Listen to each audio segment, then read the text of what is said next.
this interruption out there, we're getting spotty. So we might get 2 days in between and then it catches up.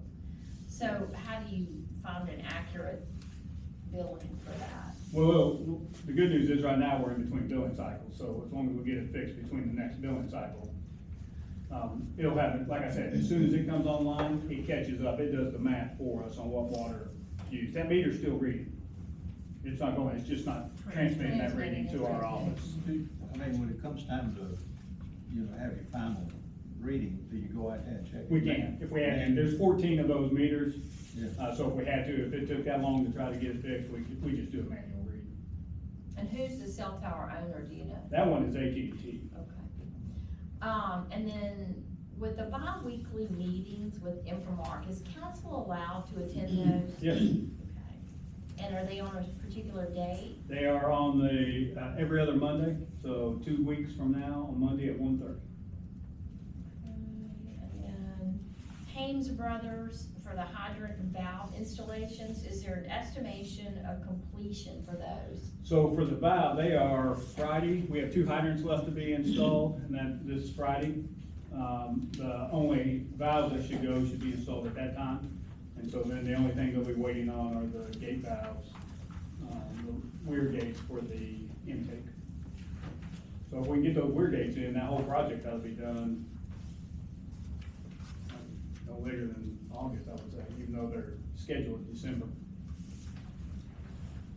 Have we had damages, to our water lines, from the installation of, the Wi-Fi and stuff like that, the cabling? No, we had a little bit, I mean, so we had one up basically across from the old Oak Grove. Yeah. And that was a ways back when the cable guys first came in, and we had one on Beverly Heights one time, I think we had to fix. They've been kind of few and far between. We've had a few. We probably had 2, maybe 3 max. Nothing significant, but easy fix. One on north, I get that third one was north. Well, they saying we're not marking them correctly, or what? We had one we did not mark, because our guys went out there and marked the ones they knew of on the one side of the road, and there wasn't on the other side of the road, so that was on us. The other one for the cable guys just, they get a 4-foot width, I think, 67 inches. so 3-foot width in there, something like that, and they 5-foot width, and they cut it, got inside their clearance lane and nailed it. So I think we charge them for that? We did. Hi there.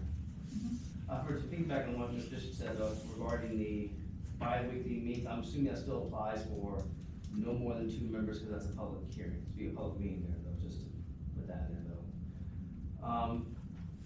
This has been on my mind for, and I think some other people too, for a week and a half or but I know why you explained to me and council though, but just the background about something I personally don't agree with though, but the no turn on red going on Depot Street to make a right turn on South Main though. Could you explain the background behind that and why VDOT felt it was necessary to do that? As I sent to all the council members in that email, a VDOT engineer and I were standing out there, we were actually working on another issue, and while we were standing there watching, we were watching semi trucks float into that intersection to try to look around and see whether they're gonna make a turn. And they kept doing it, kept backing up traffic on all the intersection lines. I was like, there ought to be a way that we could fix it so that they don't do it. He goes, well, I don't know, we might be able, you have a no turn on stop over there.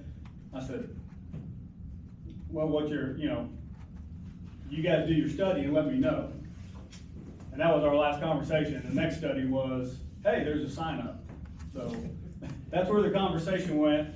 And that's where they put it up. And to be honest, after they put it up, I stood out there, and if you are on that line, waiting to make your right turn on red, and there's no traffic on either side, if they haven't hit their little mark, it's 30 seconds before that light changes. It seemed a That's lot the max. longer yesterday, because that happened, and there was no car coming this way or this way. Da-da-da. I tried to time the 30 seconds, but it was long. But there are gonna be times, I'm sure everyone, it's just like the people who don't like the crosswalk, move down into the safety zone, in front of the, post office, but, I stood out there for 3 days going, And there were a few that were more, there were a few that were less. But, yeah, that was, when they did, I just asked them what are the things that can be done, and they took that and ran with that and, put that sign up. Good, thank you. They also, but it has kept, you know, my guess is, you know, even if the only people that pay attention to it are the trucks, and we are ahead of the game, safety wise. Thank you. Any other questions for town manager? All right, we'll move on to public works and Central Mark. Mayor, council. For the month of May, we did not have any compliance issues at either the water or wastewater plants. Monthly total finished water flow from the water plant was 15.92 million gallons. Total effluent from the wastewater plant was 10.96 million gallons. Maintenance cap, FY 26, total budget, excuse me, too many numbers I'm looking at all at once. Total budget is $249,556.08. This month, we spent a total of $3,475.92. $538.19 of that was for the water plant, $508.93 for the wastewater plant, and $2,428.80 for public works. No health and safety issues for the month of May. We did have some staffing updates, so at an organizational level, Adam Brooks has been promoted to project manager, and with that, we'll take over the operations of the wastewater plant. That will do two things. One, bring the operations management into Adam's central management, and two, give Malcolm a bit of a workload for free to be able to focus on the thousands of tasks it takes to keep up with in public works and maintenance. So both of those are just an organizational change to help better serve the town and where we see the needs. We also have one position open. We haven't currently filled with temporary labor, so we are fully staffed, but there's one open position posted right now in the public works technician along with the town.